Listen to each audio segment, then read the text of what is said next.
Hello. आज हम जिस किताब की चर्चा करने जा रहे हैं उसका शीर्षक है कृष्णकली और यह हिंदी की प्रख्यात लेखिका शिवानी जी द्वारा रचित है। तो कृष्णकली अपने में एक बहुत सुंदर किताब है, पर कहानी के ऊपर हम चर्चा नहीं करेंगे। हम इसके कुछ पात्रों के ऊपर चर्चा करेंगे और हम ये देखेंगे कि ये पात्र आज के समाज में क्यों महत्वपूर्ण है, आज के समय में क्यों इनके बारे में बातचीत करना आवश्यक है, पर वो अंत में। तो कृष्णकली जो कि मुख्य पात्र हैं इस कहानी की, वह अपना घर छोड़ देती हैं कुछ कारणों की वजह से और नौकरी करने पहुंचती हैं। तो उनकी पहली नौकरी लगती है एक विज्ञापन कंपनी में, जहां वो मॉडलिंग करती हैं। धीरे धीरे वह सलोना चेहरा साबुन के विज्ञापन से बहुत ऊपर उठाया था। हैंडलूम एक्सपोर्ट कॉरपोरेशन के एग्जीक्यूटिव डायरेक्टर ने स्वयं पत्र लिखकर उससे अनुरोध किया था कि भारतीय वस्तुओं के प्रदर्शन में विदेशी मार्केट को वह अपनी उपस्थिति से धन्य करे। विदेशी मार्केट को धन्य करने के लिए वह लंदन तक घूम आती है। इसके बाद वह एक आंटी क्या रहने जाती हैं, जो आंटी देखने से तो बहुत भोली भाली लगती हैं, पर वह एक्चुअली स्मगलर होती हैं। तो वो स्मगलिंग भी करती है चेन्नई पौंडीचेरी हाईवे पे, और जब पकड़ी जाती है तो कैसे अपनी अदाओं से ऑफिसर को रिझाती है। ओह, कली माइलस्टोन पर बैठ धूप का फैंटम चश्मा उतारकर रुमाल से चेहरा पोंछकर हंसकर बोलती, मैंने सोचा आप शायद हैंड्स अप करके हम चारों के सौंदर्य से डरकर आप चारों स्वयं ही हथियार डाल रहे हैं। जब इन सब चीज़ों से ऊब जाती है कली, तो वह एक बंगाली परिवार के घर में एज अ पेइंग गेस्ट रहने लगती है। वहाँ पे जो स्वामिनी होती हैं घर की, वह चाहती हैं कि कली का विवाह उनके पुत्र से हो जाए। तो कुछ ऐसे सामाजिक कटु सत्य होते हैं जिसका सामना कली को करना पड़ता है। ठीक ही तो कह रही थी आंटी, ना उसके पिता का पता था, ना माँ के कुल गोत्र का। क्या कोई भी निष्ठावान हिंदू परिवार उसे कभी घर की बहू बनाने को तैयार होगा?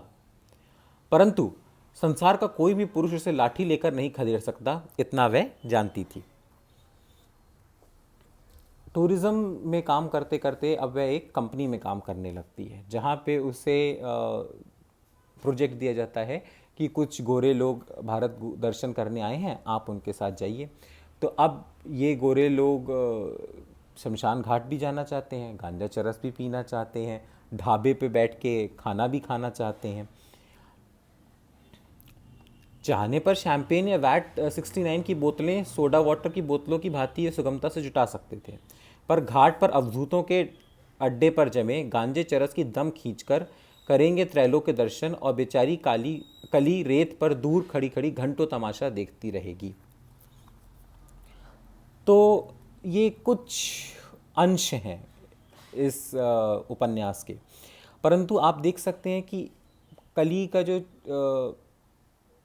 चरित्र है, कली का जो पात्र है, वह समाज में कहीं फिट नहीं बैठता है ना।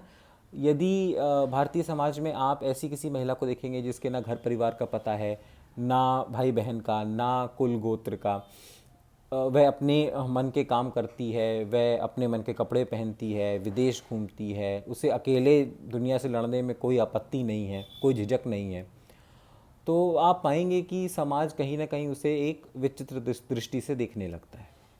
तो शायद आज की जो फेमिनिज़म की लड़ाई है, आज की जो इक्वालिटी की लड़ाई है, वो इसी बात को लेकर है कि ये जो एक कुंठित मानसिकता है, ये जो एक सांचा हमने ढाल दिया है कि औरत को ऐसा ही होना चाहिए, इस सांचे को तोड़ना है।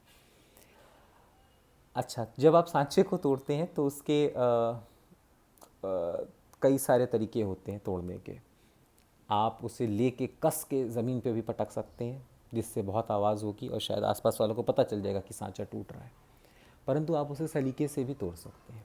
तो शायद कहीं ना कहीं इन लेखिकाओं ने ये लड़ाई बहुत पहले ही शुरू कर दी थी और बहुत सलीके से इस सांचे को धीरे धीरे करके परत परत तोड़ती आ रही हैं ये लेखिकाएँ। परंतु आज के समय में, आज की दुनिया में शायद पटक कर तोड़ना ही ज़्यादा अच्छा है, क्योंकि कहीं ना कहीं शोर मचाना ज़रूरी है। पर इसका मतलब ये नहीं है कि सलीके से तोड़ना गलत है। तोड़ा किसी भी तरह से जा सकता है, टूटेगा सांचा ज़रूर। धन्यवाद।